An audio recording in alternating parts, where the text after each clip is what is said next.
co-founder of DLA Ignite. Today, we're going to talk about how to build resilience and how to build resilience. And I've got a great guest in Matthew Dickson who's come on to discuss this.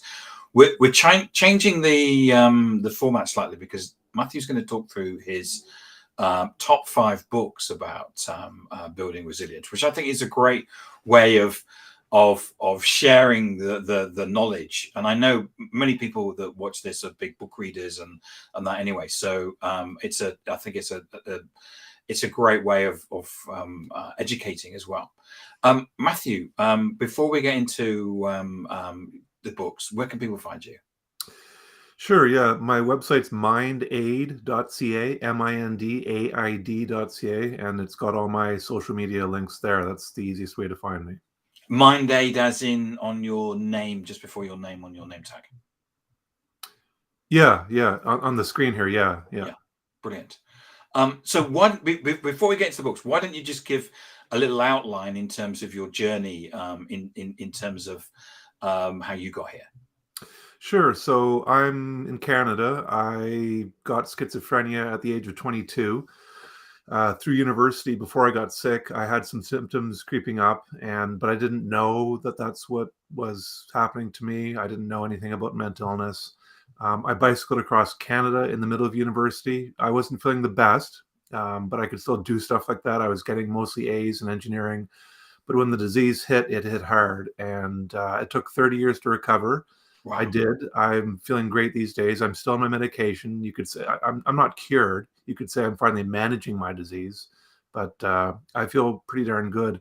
5 years ago, I started a website called mindaid.ca, and it's the world's first website with all the groups helping people with mental illness in developing countries on one site.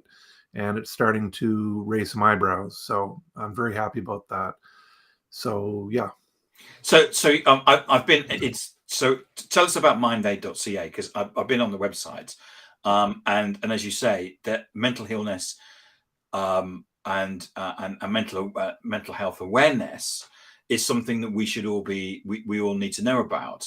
But we sit in I sit in the UK, you sit in Canada.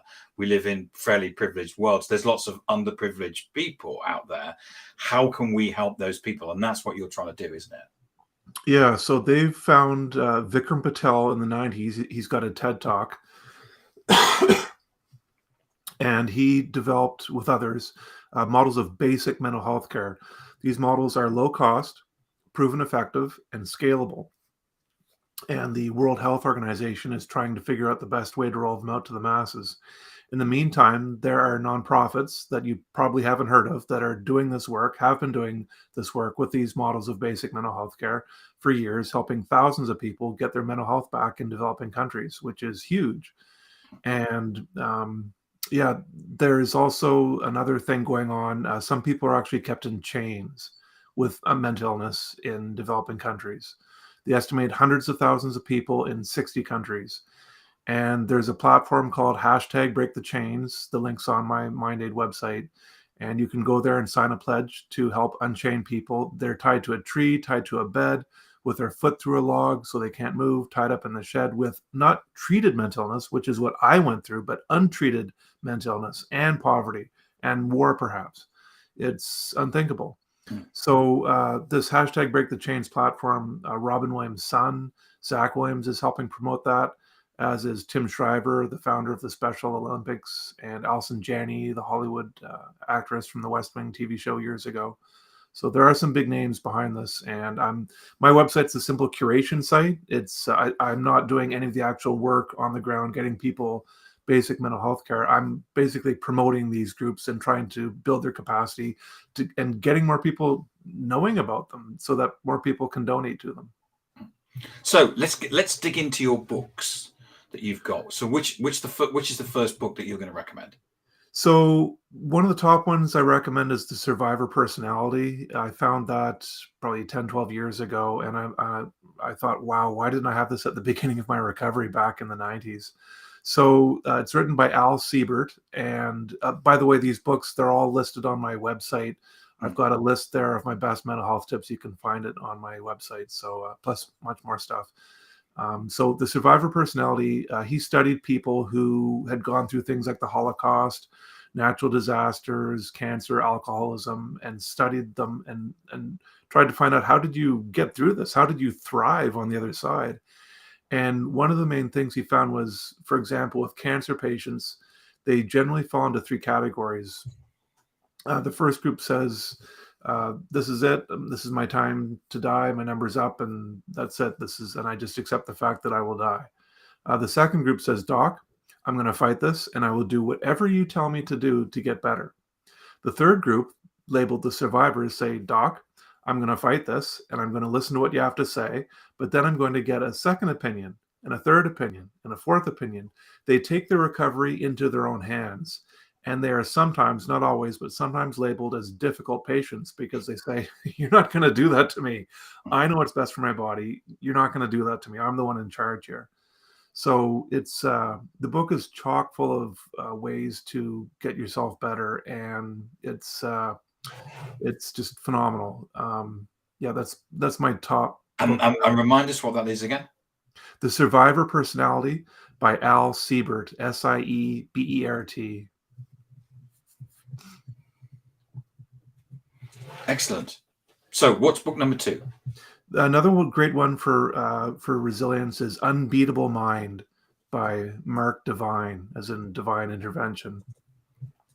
He's a Navy SEAL. He trains and creates Navy SEALs, and he had so many people come up asking him, Mark, like, I can't be a Navy SEAL, but can you give me some of your secrets? So he started writing books about it. He's got a training facility in California where you can go and get trained, and not be a Navy SEAL, but get trained in some of their mindset and physical health training. It's phenomenal. And he's got a number of books. His main one for mindset or resilience is Unbeatable Mind. And he says, I just read a few pages of his book, and I feel like I'm ready to take on the world. I don't know how he does it. He just gets into your head and builds you up. He says there are three kinds of people, for lack of a better word. There are sheep, there are the wolves who are trying to eat the sheep, and there are the sheep dogs who try to protect the sheep from the wolves. And he says, you want to be a sheepdog. That's your ultimate goal. You want to be protecting people from harm. And it's again, like the survivor personality, he's got tons of stuff in there, and it's just, yeah, it's I can't say enough about it. It's phenomenal. I have a Navy SEAL quote on my wall, which is that under pressure, we don't rise to the occasion. You sink to the level of your training. That's why we train so hard. Okay. And I, under pressure, we go back to some of the things rather than and I think it's a great quote in terms of understanding resilience and making sure that you're the best person that you can, because that's the under pressure. That's who you'll go back to. Yeah, it's another thing they say is that you are capable of 20 times more than you think you are. And they say that's a semi-random number, but they're taken to the brink of physical and mental exhaustion in their training. They say, I can't move another inch, I can't move another muscle, I am done, I quit, I can't do this. And their trainer comes up and says, you think you're done? Not only do you have 5% more, 10% more, 100% more, you've got 20 times more than you think you do. And they get them to get up and keep moving and keep going on with their training. And I feel I was tested that way. I mean, I'm no Navy SEAL, but I feel I was tested for years with schizophrenia, because you just don't want to do anything. And you're thinking, I don't know how I can do this. I don't know how I can do this. I don't want to do this. And you simply just keep going. And you get up and you're shown to yourself that you can just keep going. Just to digress for a second, Kevin Hines, he's a suicide prevention advocate in the States. He jumped off the Golden Gate Bridge and survived. 2% of people survived that fall. And he says they've done studies now. They say that when people after for the Golden Gate Bridge, they were asked, what were you thinking the instant after you jumped where there's no return? And many of them said, I regretted it. I instantly regretted it. They went from I want to die within a split second to I want to live. And Kevin Hines says he knows he still has suicidal thoughts, but he knows he will never take his life that way or anyway, because he knows he can just keep going. It was shown to him. I thought I was done, but I wasn't. I remember reading about like a Navy SEAL exercise when they, get everybody up at 4 o'clock in the morning and say, right, you got a 20-mile run with full pack. So they get them to run for 20 miles, they with full pack, and they get to the end and they say, right, okay, now you've run the 20 miles, you can run back. Because the point was the fact that the people ran for the 20 miles because they thought they were only running for 20 miles. In fact, they got them up to do a 40-mile run. Yeah. There's I found an interesting documentary by Mark Devine's team, and it was some power line workers in the States that signed up to do some of their training, and someone made like an hour or so documentary about the power line workers going through the training, and it's really neat to see what they had them do. Like you said, they at the end of the day, they thought they were done. They put them through. They were lying on their backs, just doing relaxing exercises, kind of sort of yoga or meditation, where your body just almost turns to jello. And they thought they were done, and nope, they weren't. They had to keep going after that. And yeah. So, what's your third book? So another one that helped me in a unique way. Unique for me anyway, was it's called What Doesn't Kill Us by Stephen Joseph, and it's about post-traumatic growth. And he says you don't have to trauma doesn't have to be from violence. It can be what he calls a seismic event in your life, where your worldviews are shattered.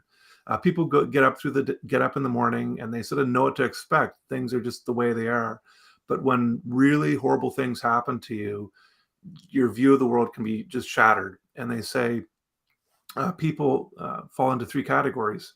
They say some people, it's like a vase, and your vase represents your worldviews. Your vase is shattered on the floor, and 20 years later, you're having problems. You say your life is awful. I can't do this. I can't do that. Your family's left you. You have no job. It's for examples. It's you just get this downward spiral negative rumination about what you went through. And the second group, they rebuild their worldview. It's like rebuilding the vase, but gluing it back together, back into its original shape, but there's no growth.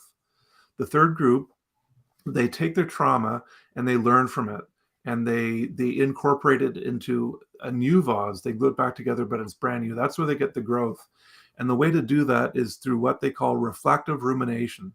It's a kind of processing. It's not a downward spiral negative processing. It's a positive constructive processing, like trying to figure out what happened.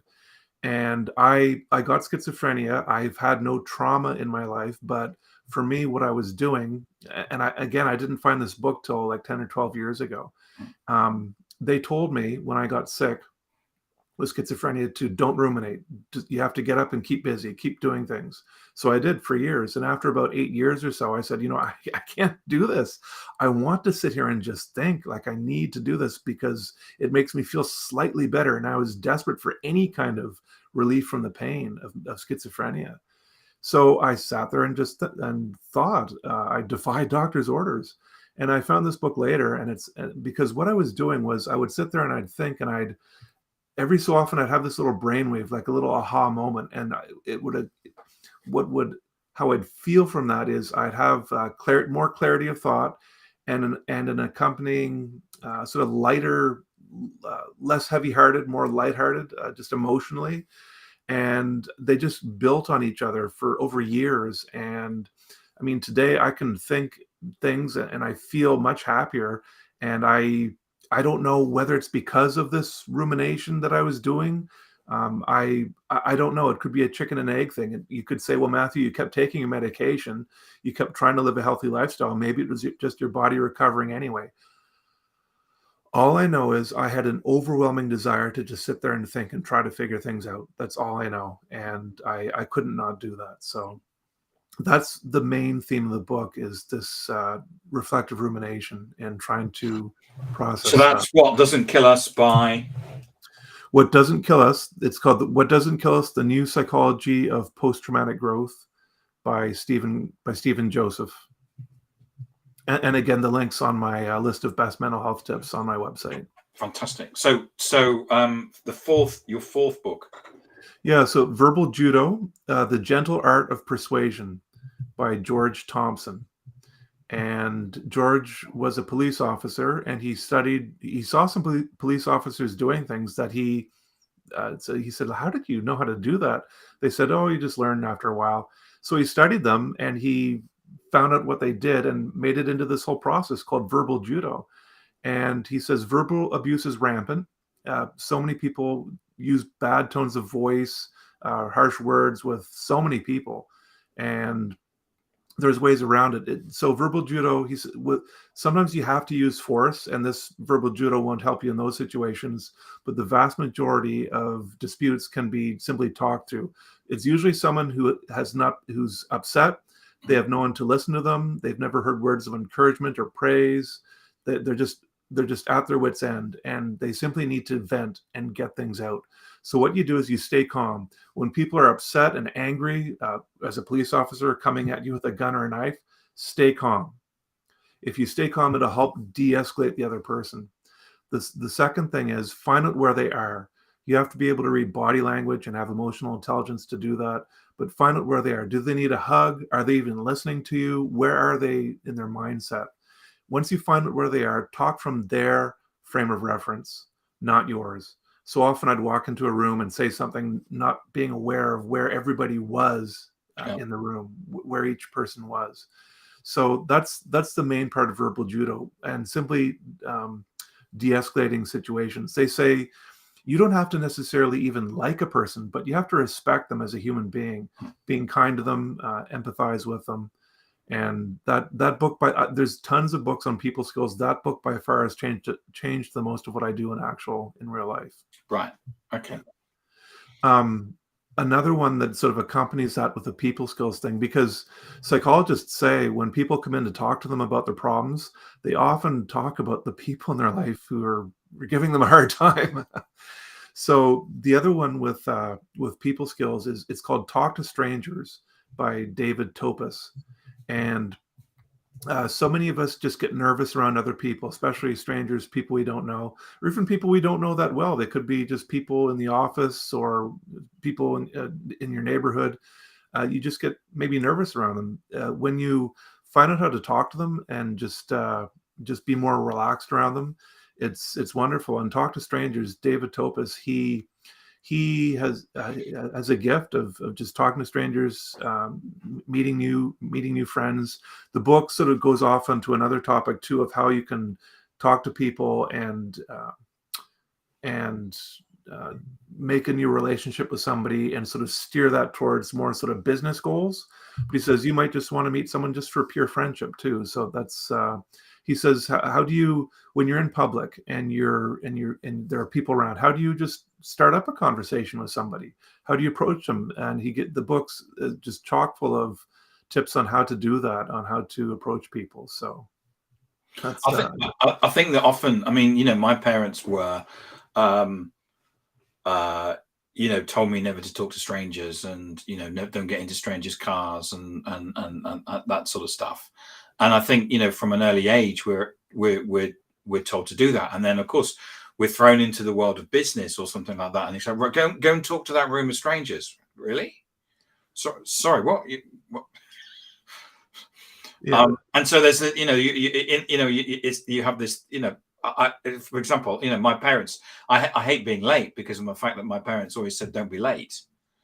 So I have this talk track in my head about that I have to be on time. And I think it's the same with talking to strangers. And I'm an introvert anyway, so I'm not a big fan of talking to strangers. Yeah, he says, I mean, the book doesn't go into, and I'm curious to know how he deals with this. Like, how does he know who to talk to and who not to in terms of safety? Like, is this person a safe person or not? But but for people who you feel are safe, or you feel you might want to go up and talk to, um, he says that people are craving connection. We all leave the house hoping to meet people. I mean, some of us maybe not. Some of us are more hermits. We all have varying degrees of how much we want to deal with people, but a lot of us leave the house saying, I wonder who I'll meet today. And we're all like that, but yet we don't talk to each other as much as we could. We just sort of walk down the street and not say anything to each other. And I've simply started saying hi to strangers in the street, just hi. That's a wonderful thing just to break through, and it's at least something you can do. Yes, yeah, absolutely. Yeah. So the 5 books that you went through, The Survivor Personality, Unbeatable Mind, What Doesn't Kill Us, Verbal Judo, and Talk to Strangers. Yeah. And I'm going to put them all in the show notes. So okay. If there was like one that you had to recommend, would it be the first one you said, The Survivor Personality, or if you had to go to a desert island and take one of those books, which one would it be? They're the two that I'd probably recommend the most are The Survivor Personality, just because I've come from like a health aspect, like just really bad health, and that's just wonderful for your mindset of just surviving health problems. But I mean, plus everything, it's wonderful. The other one is probably Verbal Judo, just because it's helped me deal with people so much better. I'm just so much more relaxed around people. Those two, yeah, it's hard to pick, but those two, I do throw those into conversations a lot, the most often. So, right, Matthew, thank you so much for coming on and talking through those books. I think they're obviously excellent books, and thank you for coming on and talking about your journey. And the work that you're doing at mindaid.ca. Just the fact that you recognize it and you're doing something, I think is important. So in terms of if people wanted to find you, it's on the mindaid.ca website, is it? Yes, it is. Yes. Thanks so much for having me on. I really appreciate this.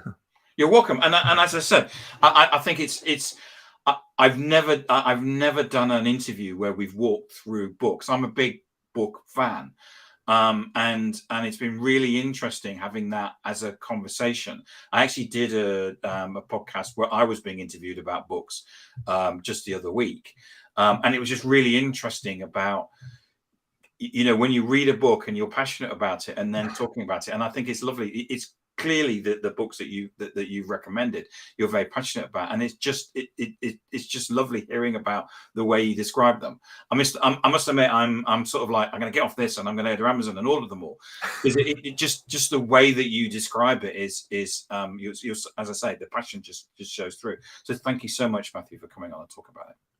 You're very welcome. I've read hundreds of books to get myself better, and those have really stood out from hundreds. So yes, yeah, I'm sure.